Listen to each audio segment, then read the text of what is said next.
Lisa Feldman Barrett is a university distinguished professor of psychology at Northeastern University, with additional appointments at Harvard Medical School and Massachusetts General Hospital.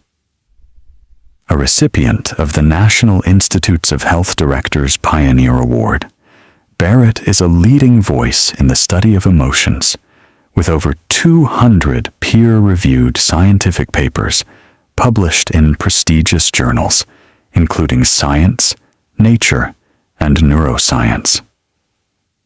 This book is essential for those intrigued by psychology and neuroscience, provides insightful information for anyone seeking to better understand and manage their emotions, and is incredibly useful for students of cultural studies and languages. Join us as we uncover the intricate process of how emotions are constructed by both our brain and society. Unraveling the mystery: how our brains and culture shape emotions. Often, we imagine our emotions as predefined forces that burst forth, entirely formed and distinct. Picture the popular Pixar movie Inside Out, where emotions are animated characters dictating a young girl's actions through their vivid personalities. This film representation is a simple illustration of how most of us typically perceive our feelings, as powerful, independent entities residing within us. However, this common conception misses the mark. Emotions are not innate, isolated phenomena, but are instead intricate constructs shaped by our brains and societal influences. This narrative will take you through an enlightening exploration of the true nature of emotions, challenging long-standing myths and revealing the sophisticated processes behind them. Through this journey, you'll discover the outdated and likely incorrect traditional view of emotions, understand why significant technological investments into emotion recognition systems may be futile, and explore how different cultures, like the Tahitians, perceive emotions in unique ways that differ significantly from Western perspectives. Exploring the classical view: emotions as innate reactions within our brains. Controlling emotions feels nearly impossible at times, doesn't it? Many believe that emotions are like reflexes, hardwired and unmanageable aspects of our existence. This idea, known as the classical view of emotions, suggests that our feelings are deeply rooted in our biology, handed down through evolution, and lie beyond our conscious control.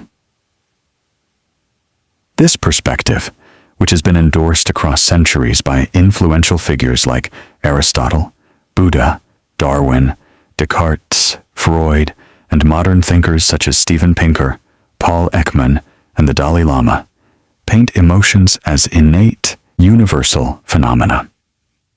According to this viewpoint, shared in many psychology textbooks and media discussions, emotions automatically arise from specific areas in our brain. The theory of essentialism, often linked with the classical view, posits that there exists a core set of emotions common to all humans. Each emotion supposedly has a unique essence and is expressed uniformly across different people, who can naturally recognize these emotions in others. In this framework, the brain is imagined as pre-programmed with specific neurons for each distinct emotion. Activation of these neurons then leads to recognizable physical responses or fingerprints of these emotions. For instance, when an annoying colleague irritates you, your anger neurons may fire up, causing physiological reactions like a racing heartbeat and a furrowed brow. Similarly, the loss of a friend could activate sadness neurons, possibly leading to tears and a downtrodden expression. This classical view maintains that our emotional responses are mostly automatic, carved deeply into the architecture of our brains. Debunking myths. The shifting scientific landscape of understanding emotions. Have you ever thought about whether your facial expressions always align with your emotions? It's not uncommon for someone to mask their true feelings or display contradictory emotional signals. This variability in emotional expression is one of the key factors countering the long-held classical view of emotions. The classical approach assumed a standard physical manifestation for each emotion, like a universally common sad face for sadness or an angry face for anger. However, contemporary research shows a dramatically different picture, revealing a much richer emotional vocabulary that cannot be pinpointed to specific facial expressions or brain regions. Findings from the Interdisciplinary Affective Science Laboratory, led by prominent researchers, have critically challenged the traditional notions. By analyzing brain images from studies conducted between 1990 and 2011, scientists broke down the brain into minuscule virtual blocks, similar to three-dimensional pixels, to meticulously track brain activity associated with various emotions like fear, happiness, and anger. Contrary to expectations, these studies revealed that regions supposedly dedicated to specific emotions were active during completely non-emotional thoughts as well. This suggests that no part of the brain is exclusively devoted to any single emotion, undermining the classical view's fingerprint theory, which proposed unique physical signatures for each emotion. Amidst these revelations, substantial amounts of money continue to be funneled into research based on outdated models.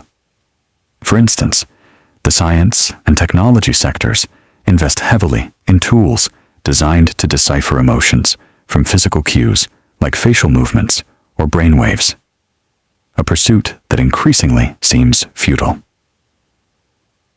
A notable example of misdirected funds was the Transportation Security Administration's TSA SPOT program, screening passengers by observation techniques, launched in 2007.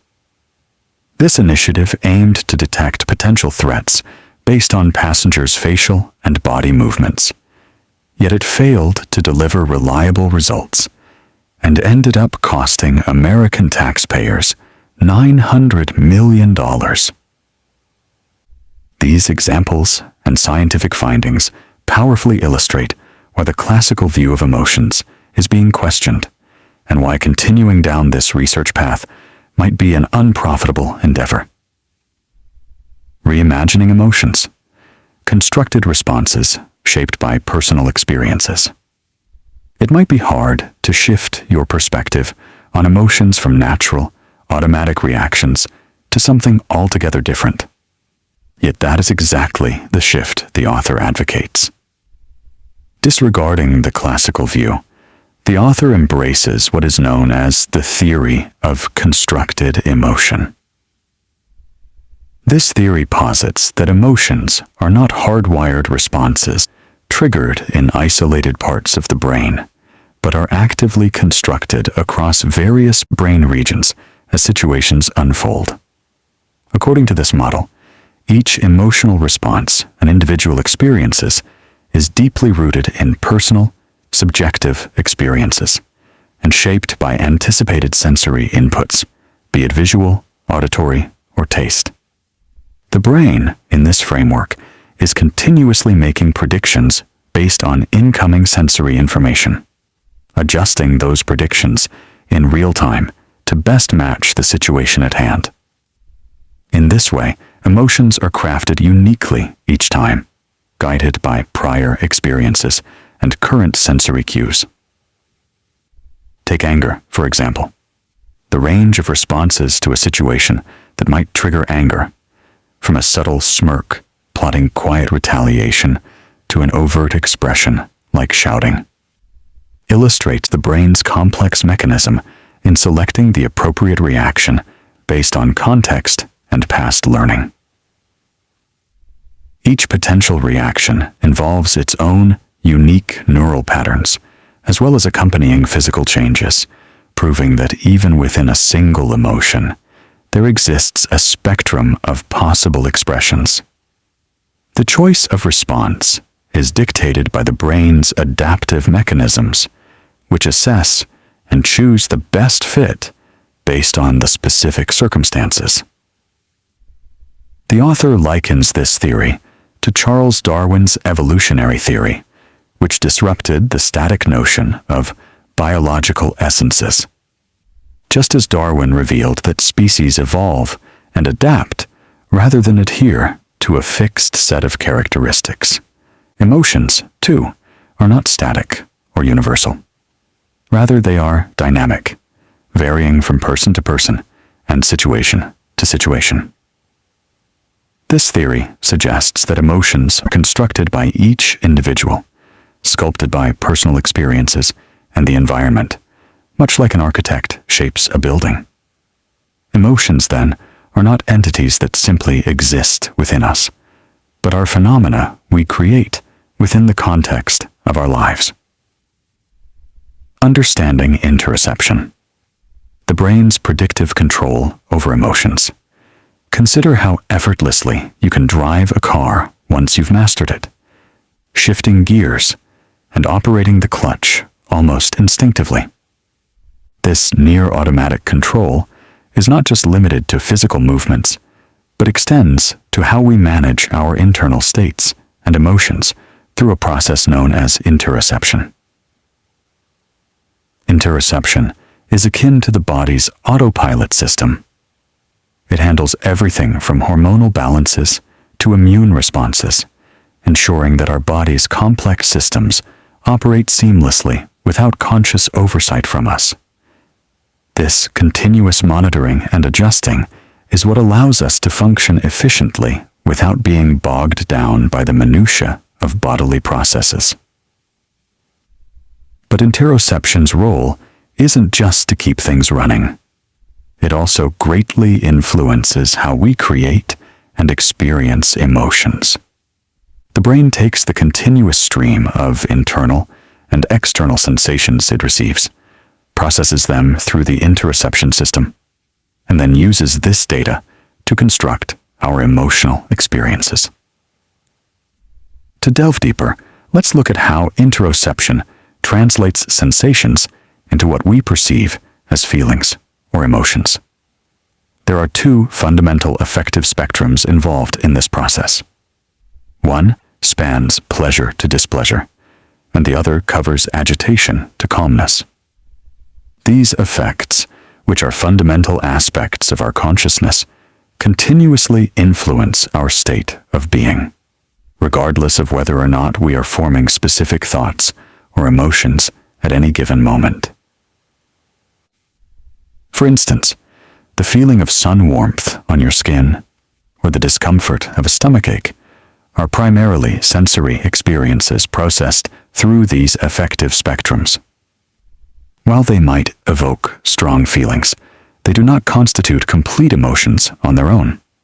They do not inherently make you feel happy or sad. The fascinating aspect here is that scientists consider these effects as innate responses. From birth, humans can perceive and react to these basic effects, demonstrated when babies express pleasure or displeasure through behaviors like smiling or crying. Understanding interoception reveals a complex system where emotions are not the direct outcome of external events, but are constructed by the brain's predictive and adaptive mechanisms based on a wide array of bodily and environmental inputs. This insight not only changes how we view our emotional lives, but also underscores the intricate connection between body and emotions. How our interoceptive network manages our body's resources and emotions. Navigating through our body's complex systems, the brain deploys what is known in neuroscience as the interoceptive network. This network amazingly directs and regulates the expenditure of our body's resources, functioning similarly to a meticulous financial planner managing a budget. Central to this system are two critical components. The first is the body budgeting region. Like a skilled accountant, this area assesses past experiences to anticipate the body's needs and allocates resources accordingly.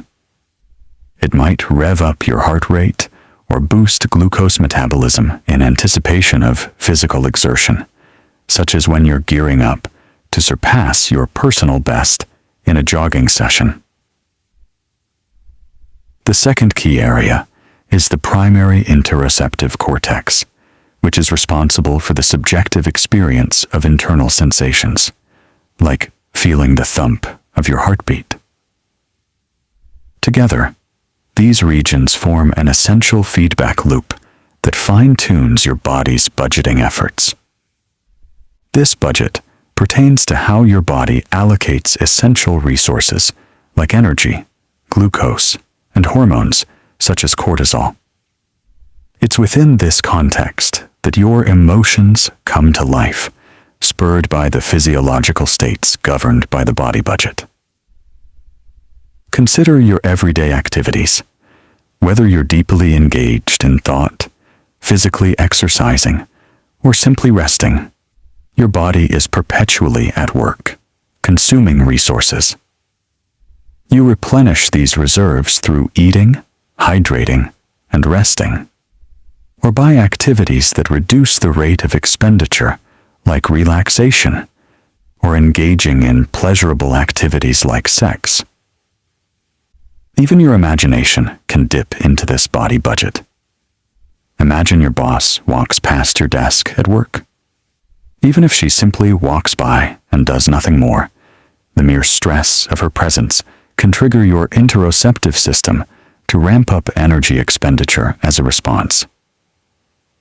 However, managing all these inputs can sometimes overwhelm your body's budget, leading to an affective state of agitation.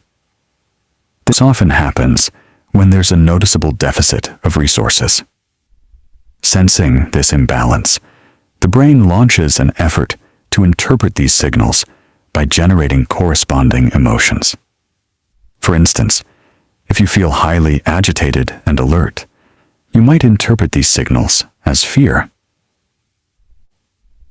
This intricate dance between the interoceptive network and our emotions underscores not just how our bodies react to immediate stimuli, but also how they constantly engage in complex, predictive, and reactive processes to maintain overall well-being and emotional balance. Cultural constructs and their influence on our understanding of emotions. Picture how you might describe sadness. Intriguingly, in the Tahitian language, there isn't a direct translation for sadness. Instead, Tahitians refer to a state akin to the lethargy one feels when sick with the flu. This cultural peculiarity highlights a profound insight. Our interpretation of emotions is largely shaped by the language and concepts our culture provides. Consider the seemingly trivial debate between what constitutes a muffin and a cupcake. Chemically and physically, they are nearly identical. Both can be sweetened, both contain similar ingredients, and both are often enhanced with items like nuts or fruits. Yet culturally, one is typically seen as a breakfast item, and the other as a dessert. This classification stems not from inherent differences in the foods themselves, but from the meanings and functions ascribed to them through cultural consensus.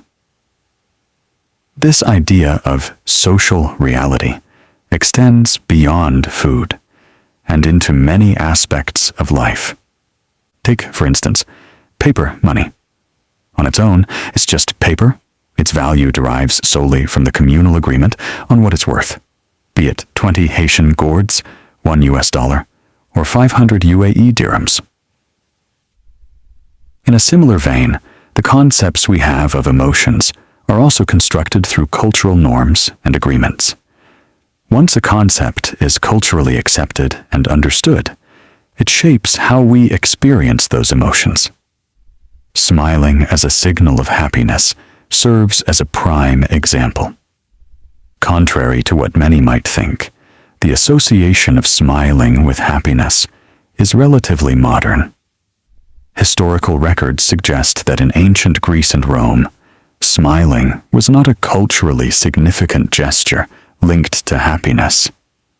It wasn't until the Middle Ages, with improvements in dentistry and changing social mores, that smiling became widely indicative of happiness.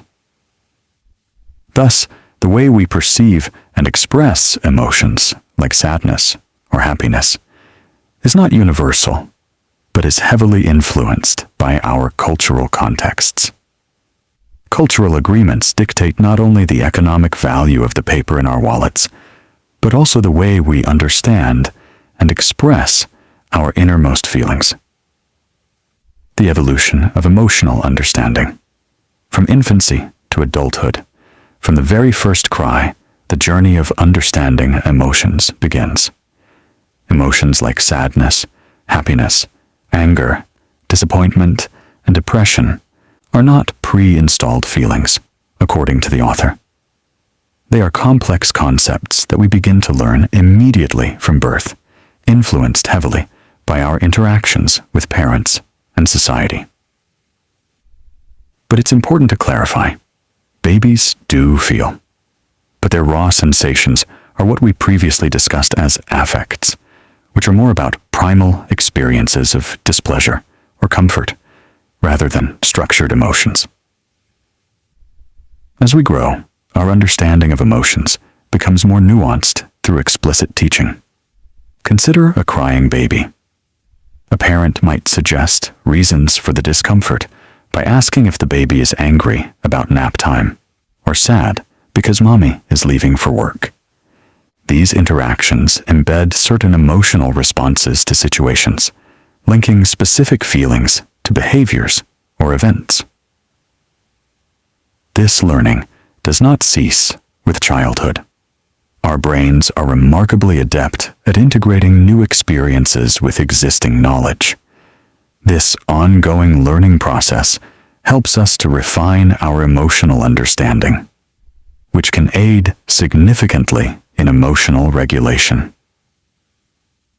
For example, the concept of taking pleasure in someone else's misfortune, a feeling so specific that the English language borrowed the German word Schadenfreude to describe it. The more we encounter and use such expressions, the more adept we become at recognizing and even feeling these emotions ourselves. As adults, we continue to fine-tune our emotional vocabulary. We learn to differentiate between similar feelings, such as distress and discomfort, comprehending that certain pains, like a temporary leg cramp, aren't as daunting as they seemed in youth. Thus, emotions are not just experienced. They are built through a lifetime of encounters and understanding. Investing in new experiences contributes to constructing new emotional frameworks, effectively planting the seeds for our future emotional landscapes. By expanding our exposure to various situations and continuously learning, we keep enriching our emotional repertoire, shaping how we interpret and react to the world around us. Decoding emotions. A comprehensive view of their origins and influences. The fundamental takeaway from this insightful exploration is that emotions are not simply innate reactions wired deeply into our brains from birth. Instead, they are dynamic constructions crafted through an intricate interplay between our cultural environment, cognitive processes, and bodily sensations. At the core of this concept is the brain's role as both a regulator and creator. It meticulously manages our body's energy use and needs, while also constructing the emotional experiences we encounter daily. These emotions are far from being straightforward expressions hard-coded into our DNA. Rather, they are nuanced and often personalized interpretations that arise from how our brains process a myriad of internal and external cues. In essence, what we experience as spontaneous emotional reactions are, in fact, sophisticated creations of our minds, shaped significantly by the cultural contexts we inhabit and our individual histories and experiences. This book sheds light on the profound complexity of emotions, challenging us to rethink our understanding of what emotions are and how they function.